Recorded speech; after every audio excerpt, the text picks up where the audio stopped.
We're just walking along the Dalampasigan of San Juan, Batangas. Man lang. Guys, ngayon dito. Para silang mga kabote.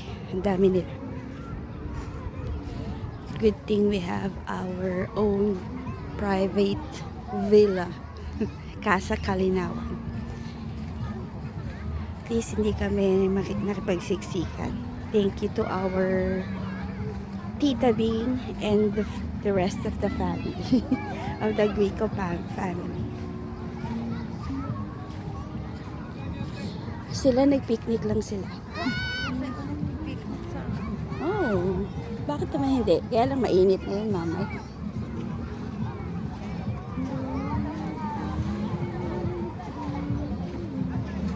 Ito, mami, may mga shells. Okay lang yun. Sun, ano naman yan eh. Maganda naman yan sa katawan yung sun na yan hanggang 10 o'clock, diba? Para maglang ako masira. Ganun ka na lang. May tindahan pala dyan, oh.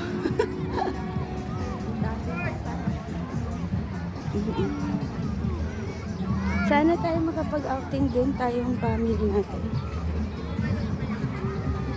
Kahit sa ganito lang din, oh.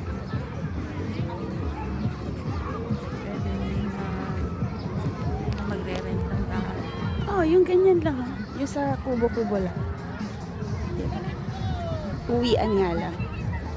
Eh, merong sa, ano,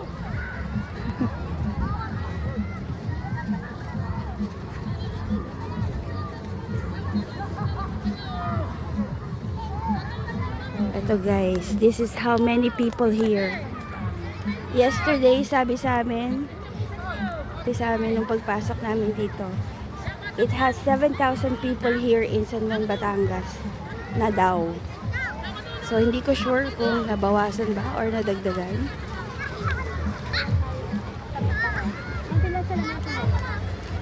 Grabe na yung tao dito, grabe.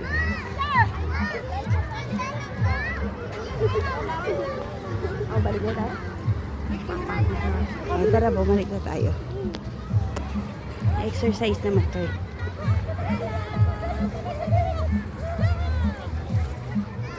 Tapos sobrang babaw lang niya. Kahit malayo na sila, ang babaw pa rin. Siguro nag-high tide lang siya kagabi, mga 9. Pero, hanggang dito yung tubig niya supposedly. Pero, ando na siya. Tapos, nag-low tide na siya today. So, yeah, this is our last day in San Juan, Batangas. We'll be checking out later at 12. So, ni-enjoy lang namin ang paglalakad. Dahil minsan lang to. Breathe in, breathe out, the air. Dahil dito fresh ang air. Ah, parang abandoned siya, no? House. Parang wala naman nakatira. Private siya, private property. No?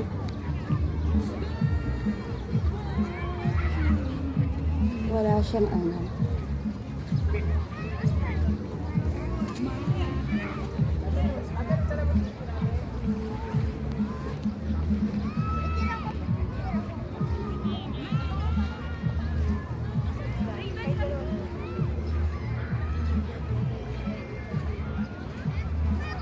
Ganda ng araw.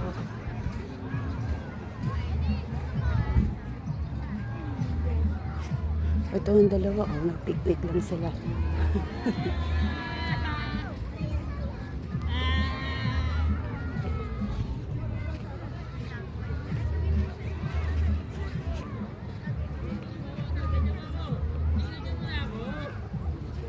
Lutuin na natin yung ano.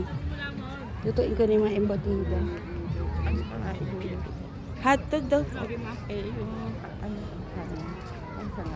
Hindi na po. Hindi magandang isang agyan, jasmine rice yun, malagyan. Ako naman. Diba? Malagyan. Malagyan siya eh. Tamsaraw pa ako kanina. Ikaw nag-isis na natin. Game now! Game now! Ikaw, game na ka na. Oo, ano sa puno. Ulitin natin yan.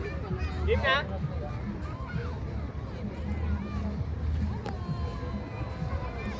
So, we're heading back to our villa. Naglakad lang kami ng aking mother dear.